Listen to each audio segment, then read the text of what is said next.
Okay, this is the debate that I was challenged to by that kid that looked the same as my age on YouTube. I've been looking into the bunch of research, and he wanted to give me all the scientific evidence I can that there is no proof of evolution.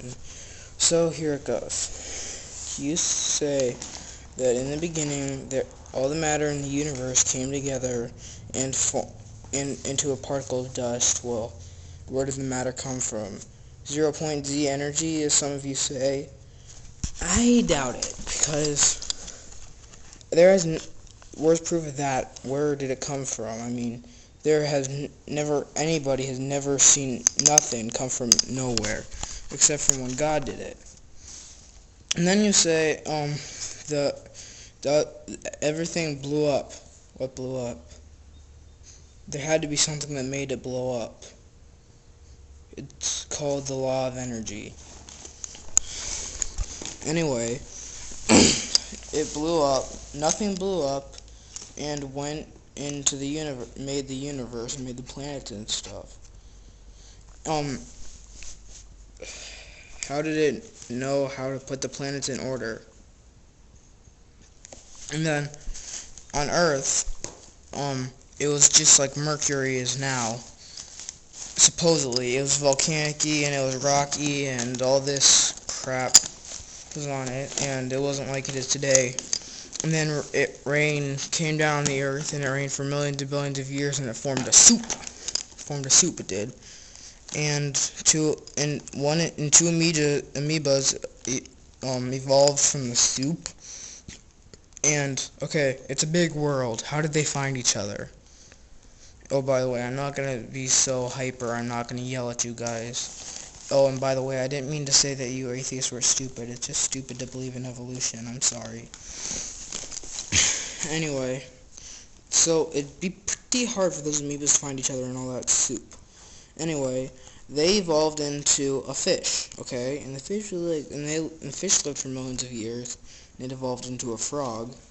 And the fish and frogs live both in water and out of water, so did it have lungs, or did it have, gills when it came out of the water?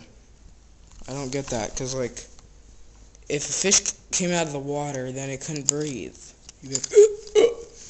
And evolution would stop right there, but apparently it developed lungs. I don't get how that could happen. And that frog somehow evolved into a bird, and that bird somehow evolved into a monkey, and monkeys evolved into us. Well, all the skeletons that have been found evolving have been proven fraud. Now you think, it's still in textbooks today. It's still fraud. Okay, I'm going to give you a whole bunch of them. Alright, let's see. Lucy. Scientists looked at that for about 4 years, and they finally found that it was the 3-foot chimpanzee. It wasn't evolving. A Nebraska man came from a tooth. They made his whole body and his wife from a tooth, which turned out to be a pig's tooth. Neanderthal man was found in England, and scientists looked at that and studied it for a long time. And they came to the conclusion that it was just an old man that was hunched over. And there was a few others that I could tell you that were fraud. There was another one, I forget what it was. I forget. But anyway, that happened, and they proved that to be fraud. It was an evolutionist. He wanted to prove evolution, right? So he took an ape's jaw and a human skull, and he whittled down the jaw with a file for a long time, and it fit together. So that was fraud. Anyway, there's missing links. And think of something. Think of your car if you have one, or if you don't, think of your dream car, and imagine that it just happened by accident. It didn't have a maker. It just went boom, there it was. Or look at a Pepsi can, or any Coca-Cola can, or anything like that, and just think, it just came out of nowhere. There was a creator.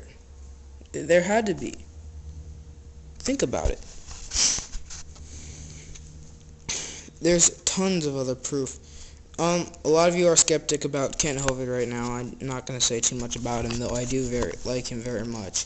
I know he's in jail for tax fraud, and that's bad, but he did have lots of scientific evidence. Try watching the video and listening to it, please. You don't just watch it going, watch it. Also, go to thewayofthemaster.com and watch the Evolution and Atheist video. That will help. Well, I hope this provided a lot of proof against it, and thank you. If you have any questions, comment.